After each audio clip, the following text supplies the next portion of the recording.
my channel. If this is your first time stopping by, welcome. I'm glad to have you here. Thanks so much for watching this video, and I do hope you stick around and subscribe for more content. And if you're coming back, thank you so much for coming back. I appreciate you coming back and being here.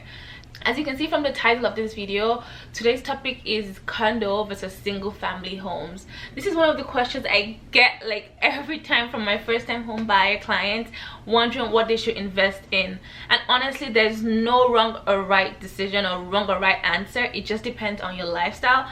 There's a form of real estate for everyone out there. So that's it. I'm going to explain what a condo and what a single family home is. Contrary to what people think, condo is not a type of property. It's actually a form of home ownership. The different types of home ownership, I'm going to put the link in the description box below to show you guys the post I had explaining that. But what a condo is, it's a form of home ownership in which you own a unit and you share common areas with other unit owners. So the most common types of condo are the ones in buildings, so with multiple floors, high-rise, mid-rise, multiple units on one floor with an elevator going up. That's what most people categorize as a condo. But we also have condo townhouses, which basically provide the flexibility of single-family home, but a bit more privacy.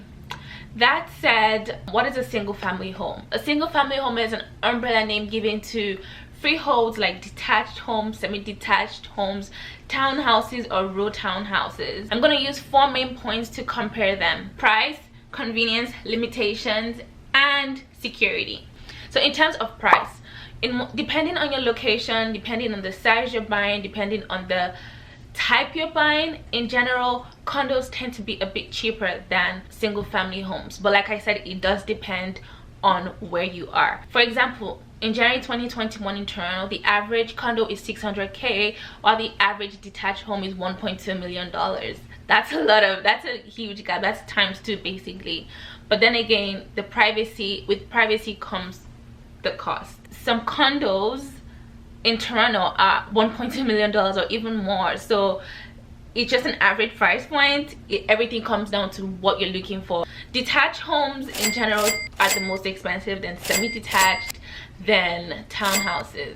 I'll explain what a detached home is real quick. A detached home is a home in which you are sharing no walls. You have your land and your home is built on your land. Most times you do have a backyard and you do have a lawn, but that's it. Like you don't share any walls with anyone. It's just your home, and that might give you an understanding of why it's the most expensive type of home. Next, we have semi-detached. Semi-detached homes are like detached homes but at a lower price point because you do share one wall. You have one wall, your left or right wall, and you share with your neighbor. So you still have your private backyard, you still have your lawn, but it's a bit cheaper because you share one wall. And then attached townhouses or row townhouses are properties in which you share most times your 2 walls with your neighbor, except you're at the end unit, which you can consider yourself lucky and you just share 1 wall. But basically it's a bunch of properties side by side and you're sharing 2 walls. I'm going to insert some photos so you guys can see what I mean. That said, I'm also going to describe what a condo townhouse is. As I did mention, when people hear condos, they do think of the high-rise or the mid-rise building with the glass box in the sky. That's what a condo is for sure, but there's also a condo townhouse. A condo unit in a high-rise or mid-rise building take you to your unit most times by elevator. You can use the stairs if you want to be healthy, but most times you have an elevator and you have multiple units on one floor, 20-30 units on one floor, multiple units, and you most times share your walls with other people as well. But when it comes to condo townhouses sometimes are like 4 levels or 2 units stacked. Everyone has like a walk up, but everyone goes into their unit. You might not have like a private entrance as much as you do obviously in a detached or semi-detached, but at least you have your unit and it provides a bit more privacy compared to the condos in the high-rise and mid-rise buildings.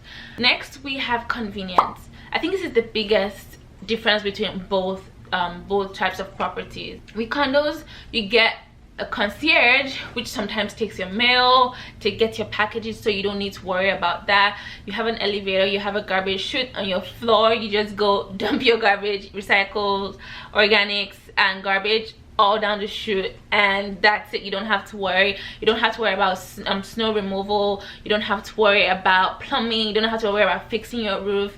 You don't have to worry about maintenance in general. It just provides a low maintenance lifestyle, and that's why many people, especially first-time home buyers, tend to go that route, because it's not overwhelming. Because as a homeowner, sometimes you don't know what needs to be done to your home, so having that flexibility and having that advantage of someone taking that over for you poses as an advantage to some people. That said, this convenience doesn't come free. It's not like, hey, we're just gonna take care of you. This convenience comes at a cost, which is the most dreaded condo maintenance fees people actually don't like, because you do have to pay that on top of your mortgage monthly. People are like, why do I have to pay 400, 500, 300, whatever the case may be, on top of my mortgage fees on a month-to-month basis? But then again, people forget it covers everything: your reserve fund, your utilities. Most time you do have to pay for your electricity yourself based on your usage, but it covers everything I mentioned: maintenance of your lobby, your elevators, your just everything I mentioned earlier. It covers all that. So I do think, yes, the convenience is there, but it comes at a cost. That said, when you own a single family home, though, it's not as convenient in terms of someone doing it for you. I do believe you should always have an emergency fund if you own a single family home. 1% of your home value should be saved. For example, if your property is valued at 500k, that's 5,000, and then break it up into 12 months, you have about $416 per month. So you should have that like aside for the rainy days, because sometimes when you have to fix some things, you don't want to have to, you know, start over from scratch, or pull from your savings, or pull from something you never planned for. So just have a designated emergency fund for that. So in terms of convenience with single family homes, you do have to worry about your exterior and interior maintenance. For example, your snow removal, except you have a heated driveway, and if you're doing Canada, lucky you. Things like that: your hot water tank, your furnace, your fixing your roof, just everything you didn't even think of, and you do have to maintain your home. In terms of single family home, you can leave for a month and then know your cost for that month is reduced. But if you're in a condo, when you leave for the month, you still have to pay your condo fees. So that's something to consider. Next, we have limitations. This is one reason people don't like condos, because most times to alter something in your condo unit, you do have to get approval from your condo board, and people don't like that extra step, and not everything is even allowed. There's limitations in terms of pets as well sometimes, just different things. So people don't like that restrictions sometimes. But obviously on the flip side, with single family homes, you're kind of free to do whatever you want, except the little things like if you have an unfinished basement and you want to finish it, sometimes you do have to get a permit for that from the city, but there is a possibility of you being able to do it still. So single family homes are more flexible and have less limitations compared to condos. Lastly, we have security. In terms of security, with condos, people like the fact that there is a concierge, there are cameras, there are neighbors that you can talk to about something going on in the unit, for example, or if you're worried about something. And it's just more like a community feel, knowing your neighbors next door and all of that. On the other side, though, with single family homes, you can get a camera outside your door for sure to be more secure, but the onus of security is on you, it's not on someone else. And that's basically it. Hope this explained the differences between condos and single family homes a bit better. Like I said from the start, there's no right or wrong. It depends on the lifestyle and the lifestyle you want to have going forward. These are some things I tell my clients to consider when thinking of which one they want to go for. One, you think of your long-term plan.